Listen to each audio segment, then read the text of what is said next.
Dear parents, मेरा नाम है कल अमरदीप और आप देख रहे हैं द विनिंग एज डिफेंस। और इस चैनल पर आप पाते हैं आरआईएमसी सैनिक स्कूल और मिलिट्री स्कूल के बारे में न केवल एजुकेशनल वीडियोस बल्कि और भी इन स्कूलों से रिलेटेड बहुत इंपॉर्टेंट जानकारी। आज का वीडियो जो है ये उन पेरेंट्स के लिए है जो आगे आने वाले 1, 2, 3, 4 साल में अपने बच्चे को सैनिक स्कूल भेजना चाहते हैं। बहुत सारे पेरेंट्स मेरे से पूरा दिन में लगभग 5 या 10 कॉल कम से कम आते हैं मेरे को। जो मेरी काउंसलिंग टीम है उन्हें दिन में आजकल, क्योंकि अभी रिजल्ट आया था, अभी काउंसलिंग चल रही है, तो कम से कम 150 या 200 मैसेज आते हैं, 50 से 60 कॉल्स आते हैं, जो कि काफ़ी अच्छा ट्रैफिक है और इस कॉल से हमें काफ़ी कुछ सीखने को मिलता है। तो जो अगले 1, 2, 3, 4 साल में पेरेंट जो बच्चे को सैनिक स्कूल भेजना चाहते हैं वो इस वीडियो को ध्यान से देखें। जिनके बच्चे अभी आ गए हैं 4th या 5th में वो और भी ध्यान से देखें। जिनके बच्चे अभी 5th में पढ़ रहे हैं और अगले साल अपीयर करने वाले वो भी इस वीडियो से आपको देखने के लिए बहुत कुछ मिलेगा। होता क्या है कि जब राउंड 1 की काउंसलिंग हुई तो उसमें हमारे पास सीटें थी टोटल 4500 सैनिक स्कूल और न्यू सैनिक स्कूल की मिला के। और हुआ क्या कि 956 तो केवल सीट्स सैनिक स्कूल की ही बैलेंस रह गई राउंड 1 के बाद। मतलब इतने सारे पेरेंट्स थे जिन्होंने अप्लाई किया, सेलेक्ट भी हो गए और ज्वाइन नहीं किया। 5 या 10% आप लगा लीजिए ऐसे होते हैं जो डॉक्यूमेंटेशन और मेडिकल में रिजेक्ट हो जाते हैं। लेकिन बैलेंस कई ऐसे हैं पेरेंट्स जो सब कुछ पूरा सिलेक्शन प्रोसेस होने के बाद उनके हाथ पैर ठंडे पड़ गए और उन्हें अभी बिल्कुल दिल में हौल पड़ रहे हैं कि हम अपने बच्चे को भेजें कि नहीं भेजें। इसलिए मैंने कहा कि अगर आप अपने बच्चे को अगले 1 से लेकर 4 साल तक सैनिक स्कूल में भेजने का प्लान कर रहे हैं तो इस वीडियो को बिल्कुल लास्ट तक देखें। कोई बहुत ज़्यादा कॉम्प्लिकेटेड बात नहीं करूँगा, बिल्कुल सिंपल तरीके से बताऊँगा। पिछले वीडियो में मैंने बताया था सैनिक स्कूल की लाइफ कैसे होती है। अब मैं बताऊंगा कि अगर उस लाइफ के लिए आपने अपने बच्चे को अभी से तैयार करना है तो क्या क्या करें। सबसे पहले बच्चे का एकेडमिक अपग्रेडेशन करना है। मेरा कोचिंग इंस्टीट्यूट है। हम तो चाहते हैं कि जितने बिना पढ़े वाले लोग आए, बिना तैयारी के आए, हमारे पास उनको डर होता है कि पता नहीं क्या सिलेबस होगा, क्या होगा। और बच्चा क्या होता है बिल्कुल 0 से लेकर 25 तक के स्टैंडर्ड पर आता है हमारे पास। ये उसका एकेडमिक लेवल है। और आप देख रहे हैं कि सैनिक स्कूल में इस बार 292 के करीब कट ऑफ गया है। ऑलमोस्ट 100% है 300 में से। क्लास 6 की बात कर रहे हैं। और जो कट ऑफ है आम उसमें 230 से लेकर 260 तक का कट ऑफ है अलग अलग कैटेगरीज में। 230 से अगर कम बच्चा नंबर ला रहा है तो वो कहीं भी नहीं आएगा।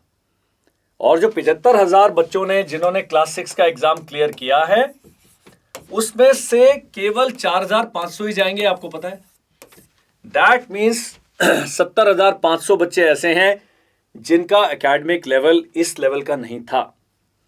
अब आप कहेंगे जी इसमें हम क्या करें। तो जो बच्चा स्कूल में पढ़ाई कर रहा है plus minus divide multiply square root area angles geometry ये सब चीजें बच्चे को अब आपने लगना है क्लास 2nd 3rd 4th से, ताकि बच्चा जो स्कूल में पढ़ाया जा रहा है उस पर बिल्कुल ध्यान दे।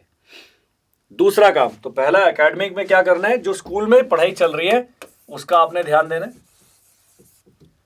दूसरा सैनिक स्कूल का सिलेबस और पेपर पैटर्न, 2 चीजें आपको क्लियर होनी चाहिए। कोई एक्स्ट्रा किताब नहीं खरीदनी है। मैंने बताया था एक सैनिक स्कूल की कोई भी गाइड बुक ले लेंगे किसी भी कंपनी की, बस दैट इज सफिशिएंट। लेकिन पेरेंट्स सिलेबस में जाते ही नहीं है। इंटेलिजेंस ऐसा सब्जेक्ट है जो स्कूल में नहीं पढ़ाया जाता। इंटेलिजेंस के लिए आपको थोड़ी सी मेहनत करनी पड़ेगी। उसके लिए हमारे यूट्यूब चैनल पर पूरे वीडियोस फ्री हैं, आप वहां से देखिए, लेकिन आप मेहनत नहीं करेंगे। तो जो सिलेबस है आप उसको पढ़ते नहीं हैं। 4 सब्जेक्ट आने हैं, मैथमेटिक्स है, लैंग्वेज है, क्लास 6 का लैंग्वेज की हम बहुत बारी बात कर चुके हैं, और जनरल स्टडीज है जिसे जीके या सोशल स्टडीज साइंस मिला के कह दें, और लास्ट वाला टॉपिक है इंटेलिजेंस। तो ये 4 ही और बड़ा सिंपल है और सारा का सारा यूट्यूब पर फ्री में मौजूद है। तो आपने एकेडमिक अपग्रेड अपने बच्चे का करना है। तीसरा उसका कैलकुलेशन की जो स्पीड है, मैथ्स के टेबल, बेसिक जो ऑपरेशंस हैं जो बोर्ड मास में बोलते हैं, ये आपके बच्चे को बिल्कुल क्लियर होना चाहिए। क्योंकि एप्टीट्यूड एग्जाम लॉजिकल होते हैं, तेज बच्चे ने सवाल करना है। अगर ये बेसिक चीजें क्लियर हैं, 20 तक के टेबल आते हैं, स्क्वायर रूट क्यूब रूट वगैरह बच्चे ने पहले से किया हुआ है, तो उसको कैलकुलेशन का टाइम बहुत बच जाता है। हमारे बच्चे नंबर सिस्टम के बारे में थ्योरी है, क्योंकि वो ज़्यादा ध्यान नहीं देते, डेसिमल्स नहीं कर पाते, फ्रैक्शंस नहीं कर पाते, बड़े सिंपल सिंपल एक तरीके के सवाल आते हैं। तो जब आप सिलेबस और ये कर लिया, आपने पेपर पैटर्न भी देख लेना है। ये तो एकेडमिक अपग्रेड की बात कर रहा हूं। ये वो मम्मी पापा हैं जिनका बच्चे ने भी स्कूल जाना शुरू किया है, पहली में गया है, दूसरी में गया है, अभी आपने उसको हमारे पास नहीं लेके आना। अगर आप सैनिक स्कूल की 2 साल की तैयारी करते हैं तो 4th में आएगा बच्चा, अगर 1 साल की तैयारी करते हैं तो 5th में आएगा। और मेरी मानिए कि जो 5th वाला ये ऑप्शन है बिल्कुल सही है, लेकिन 4th में आपने ये सारे काम कर लेने जो मैं आपको बता रहा हूं। ये हो गया एकेडमिक अपग्रेड, उसकी हैंड राइटिंग, उसकी कैलकुलेशन की स्पीड, उसको सवाल पढ़ने का, क्योंकि इंग्लिश में उसको पढ़ना होता है। इंग्लिश का थोड़ा हमारे देश में स्टैंडर्ड थोड़ा सा कमज़ोर है, रूरल एरियाज में कमज़ोर है, जहाँ पर पब्लिक स्कूल्स नहीं है, कई जगह स्कूलों में, तो इंग्लिश पर आपने ध्यान देना है।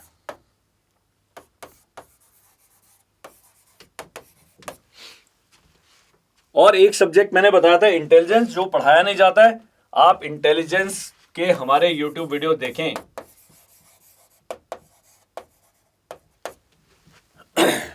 ये आपने करना है क्लास 3rd और 4th में। अगर आप ये कर रहे हैं, बच्चे के ऊपर बिल्कुल भी प्रेशर नहीं आएगा, और आप देखेंगे कि ये बिना ये एग्जाम जब कर रहा है बच्चा, तो जब क्लास 4th में है, अगर आप उसको पेपर दिलाएं तो 170 से लेकर 200 नंबर तक बच्चा लेके आना चाहिए।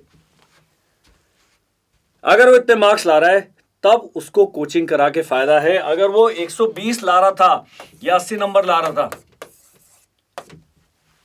तो फिर 1 साल, 1.5 साल, 2 साल पढ़ाएंगे, तब बच्चा बेचारा, अभी ई काउंसलिंग वाला सिस्टम हो गया है, सिस्टम चेंज हो गया है। पहले बड़ा सिंपल सिस्टम था, अभी मेरिट का जो आउटसाइड अदर स्टेट वाला है, उसकी मेरिट तो 270, 271 की है बिहार स्टेट की। बाकी स्टेट में भी 250 से नंबर जिसके कम है, बहुत ही कम चांसेस है कि उसका सिलेक्शन होगा। तो ये आप ध्यान दें, वो पेरेंट्स मैंने कहा जिनके जो सोच रहे हैं कि हमने अपने बच्चे को सैनिक स्कूल भेजना है। अगला पॉइंट है साइकोलॉजिकल कंडीशनिंग।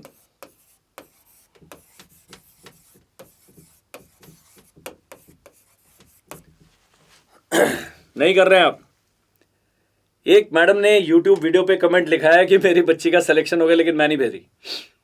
तो साइकोलॉजिकल कंडीशनिंग 2 लोगों की जरूरत है, मदर की भी, और अगर फादर बेचारे ज्यादा इमोशनल है, एंड चाइल्ड की भी। जल्दी देखा गया है थोड़ी मदर्स ज्यादा बच्चों को लेके इमोशनल है, क्योंकि बच्चे की एज ही 10 साल है। अभी वो अपने आप उठ नहीं पाता, अपने आप तैयार नहीं हो पाता, अपने आप कुछ भी नहीं कर पाता है, तो माँ सोचती है कि अगर इस शेर को हमने भेज दिया, अभी वो छोटा वाला शेर है, तो अपने आप वो जूते भी नहीं पहन पाएगा, वो थोड़ा सा हरास रहेगा, और बाद में बच्चे का साइकोलॉजिकल कंडीशनिंग ना होने की वजह से हाँ, ये बच्चा जो है सैनिक स्कूल अगर 1 हफ्ते में नहीं छोड़ के भाग गया, 1 महीना 2 महीने में वो सैनिक स्कूल वो तंग हो जाएगा। ये बहुत ज़रूरी है, इस पर हम ध्यान नहीं देते हैं। पेरेंट्स को अपने दिल पे पत्थर रखना है, और इसको करने का तरीका क्या है, बच्चे को अपना इंचार्ज बनाएं। बोलो भैया अपना चार्ज ले लो सर।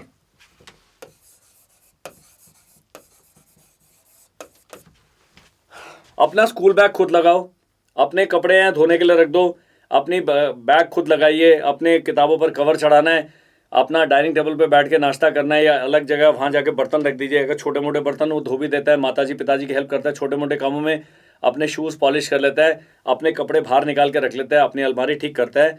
ये सब काम उसको अपना जो आत्मनिर्भर है वो होने में मदद करते हैं। ये बहुत बड़ा फैक्टर है, और इसी फैक्टर करके हमारे पास क्लास 9th में वैकेंसीज बनती हैं।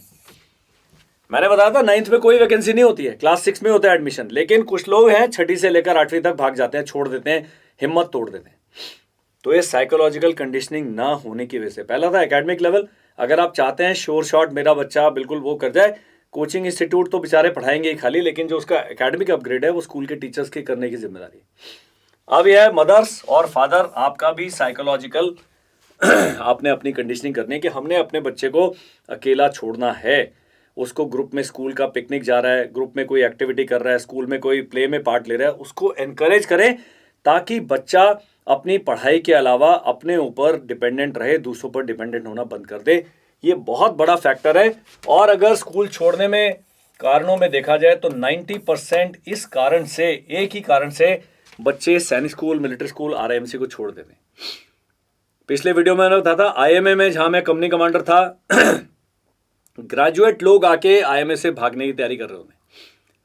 ये मिलिट्री ट्रेनिंग एस्टैब्लिशमेंट है, यहाँ पर कोई आपको मॉलिकॉडलिंग नहीं करेगा, कोई किड ग्लव अप्रोच नहीं होगी, समय पर सब कुछ होगा, ये कुछ होगा। और तो इससे ही हमारा अगला पॉइंट आता है कि साइकोलॉजिकल कंडीशनिंग का हिस्सा है बच्चे का रूटीन सेट करें। हमारे बच्चे एग्जाम के टाइम पे पढ़ते रहते हैं, बाकी टाइम पे सोते रहते हैं, जब छुट्टियां हो तो खेलते ही रहते हैं, उनका एक फिक्स रूटीन नहीं है। आपने एक वर्क लाइफ बैलेंस, हम बड़े एज में बोलते हैं, बच्चों के बचपन से शुरू होता है। उसने प्रे भी करना है उसने अपना हाइजीन का भी ध्यान रखना है, उसने अपनी पढ़ाई भी करनी है, उसने खेलने भी जाना है, उसने टीवी भी देखना है, सारी चीज़ें की जा सकती हैं। और इस पूरे रूटीन में आउटडोर का आपने स्पेशल ध्यान देना है। ये छोड़ने के कारण में 90% साइकोलॉजिकल है, तो 10% मैं कहूंगा फिजिकल फिटनेस का ना होना है। बच्चा कोप अप नहीं कर पाता रूटीन से, इस रूटीन का ना होना है। तो ये वीडियो इसलिए इतना इंपॉर्टेंट है, आप देखिए, तभी आप अपने बच्चे को सैनिक स्कूल में भेजने के लिए तैयार कर पाएंगे। तो पहला हमने लिखा एकेडमिक, दूसरा लिखा साइकोलॉजिकल, तीसरा लिखते हैं फिजिकल। अपने जो कई बच्चे हैं वो टूथपिक होते हैं, कई बच्चे गुलाब जामुन होते हैं। बहुत कम बच्चे हैं जो बिल्कुल सही अपने हाइट वेट कैटेगरी में हैं। तो आपने अपने बच्चे को सही हाइट वेट कैटेगरी में रखना है, ना अपने को टूथपिक चाहिए ना गुलाब जामुन चाहिए। दूध पिलाएं लेकिन उसको फिर थोड़ा एक्टिविटी करने के लिए मोटिवेट करें। आउटडोर मैंने कहा बच्चे को आपने मोटिवेट करना है। अगर वो बच्चा गेम खेल रहा है, दौड़ रहा है, साइकिलिंग कर रहा है, कुछ भी ऐसा एक्टिविटी कर रहा है, बच्चा फिजिकली तौर पर उसकी बॉडी के सारे फंक्शंस एक तो ठीक काम करते हैं और उसको फिजिकली सैनिक स्कूल में एडजस्ट होने में प्रॉब्लम नहीं होती है। एंड इंग्लिश की एक बहुत अच्छी कहावत है, healthy mind in healthy body. तो अगर आपका शरीर स्वस्थ है तो आपका दिमाग भी स्वस्थ रहेगा। तो शरीर का स्वास्थ्य का ध्यान रखना है, इम्यूनिटी बढ़ जाती है, बीमारियां कम होती हैं, बच्चा बिल्कुल अपनी एफिशिएंसी पर काम कर पाता है।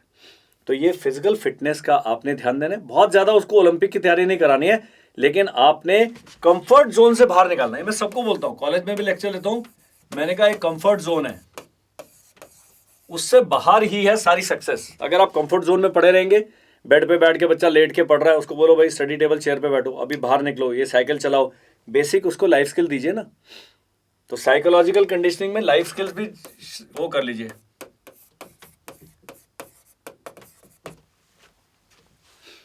पांचवी के बच्चे से ज़्यादा हम एक्सपेक्ट नहीं करते, लेकिन अपना जूस बना सकता है, अपना नींबू पानी बना सकता है, कुछ कुछ छोटे मोटे काम कर सकता है, अपने तस्मे जूते के चेंज कर सकता है। जितना भी चीज़ें उस एज के बच्चे के लिए लागू हैं वो आपने सिखा देना है। और अपने सामान की जिम्मेदारी अपना ये करना, अपने बॉडी का फिजिकल फिटनेस ये सब करना, ये सब बच्चे को आना चाहिए। तो 3 जो फैक्टर हैं बहुत इंपॉर्टेंट है। अब चौथा फैक्टर है मेडिकल। मैंने बताया 5 से 10% लोग मेडिकल और डॉक्यूमेंटेशन करके सैनिक स्कूल ज्वाइन नहीं कर पाते, सब कुछ होने के बाद भी। तो आप एक प्री मेडिकल करवा लें, और प्री मेडिकल में भी कोई बहुत बड़ी है व्याधि तो पता लग जाएगा। एक बच्चा है, उसने लिखा है, मेरी उसको माता जी ने लिखा है एक ही किडनी है, तो एक किडनी के साथ तो जा ही नहीं सकता किसी भी मिलिट्री अकेडमी में, वो सस्टेन ही नहीं कर पाएगा, तो वो लाइफ थ्रेटनिंग हो सकता है। दूसरा है आइज।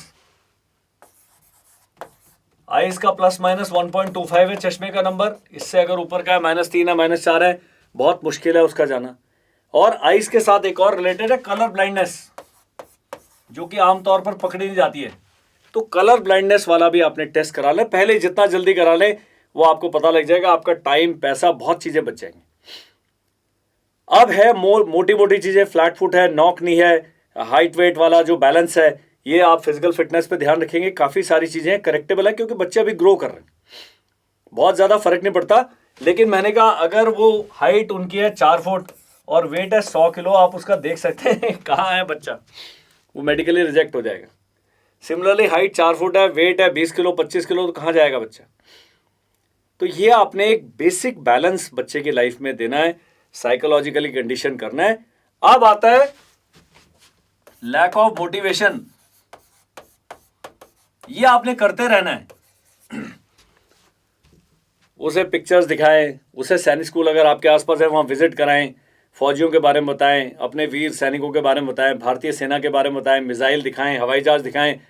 कुछ ऐसा काम करना है कि बच्चे को मोटिवेशन मिले। अगर आपके रिश्तेदारी में कोई भी फौजी हैं, उनसे बच्चे को बात कराएं। हमसे बात कर रहे हैं, नहीं हमसे बात करें, उसके कोई चार्जेस नहीं। यहाँ वीडियो देखें पक्का, इस प्रकार से आप अपने बच्चे की कंडीशनिंग कर सकते हैं। तो ये जो सारी बातें मैंने डिस्कस करी हैं उन पेरेंट्स के लिए हैं, उन महान माता पिता के लिए हैं जिन्होंने अपने बच्चे को एक सैनिक बनाने का सोचा है और सेना में अधिकारी बना के भेजना चाहते हैं। तो बहुत धीरे धीरे धीरे करके 4-5 चीज़ें अगर आप करेंगे तो आप देखेंगे कि आपका जो सिलेक्शन रेट है, उसके चांसेस हैं, उसमें केवल ये वीडियो देखने से 25 से लेकर 30% तक इंप्रूवमेंट हो जाएगा। ट्रस्ट मी, ये गारंटी है। आप इस वीडियो को समझें, एब्जॉर्ब करें। इस वीडियो में जो भी डाउट हैं आप कमेंट सेक्शन में लिखें। हमारा कॉन्टैक्ट नंबर आ रहा है स्क्रीन के नीचे, आप देखेंगे तो वहाँ पर एक पट्टी में हमारा कॉन्टैक्ट नंबर हैं, आप हमसे संपर्क करें। संपर्क करने के कोई पैसे नहीं है। यूट्यूब चैनल पर पूरा कोर्स फ्री है, फ्री कोर्स करने के कोई पैसे नहीं है। 3 बच्चे हमारे निकल चुके हैं केवल यूट्यूब से। इतना पावरफुल चैनल है ये, और मुझे बहुत गर्व होता है ये बताते हुए। इन तीनों ने एक भी पैसा खर्च नहीं किया, अपना चार्ज लिया। एक लड़का सैनिक स्कूल कपूरथला में ट्रेनिंग कर रहा है, 2 इस साल ज्वाइन करेंगे, फाइनल सिलेक्शन हो गया उनको केवल यूट्यूब पर कोर्स करके। तो आप देखिए कि ये चीजें संभव हैं, प्रोवाइडेड आप चार्ज लें। अब आप कहेंगे ये तो केवल मिलिट्री एकेडमी के लिए, तो आपके बच्चे ने IIT जाना है, नीट जाना है, फैशन डिजाइनिंग करना है, होटल मैनेजमेंट करना है, वो ये घर है और घर से बाहर जाएगा ये बच्चा, और आप चाहेंगे वो ऐसा का ऐसा रहे, तो आपने यही कार्रवाई करनी है। नहीं तो क्या होगा, पहले हफ्ते में ही भाई साहब और तीसरे हफ्ते में बस ये पेरेंट्स भी रो रहे हैं, बच्चा भी रो रहा है, तो इसका चेहरा ऐसे हो जाएगा।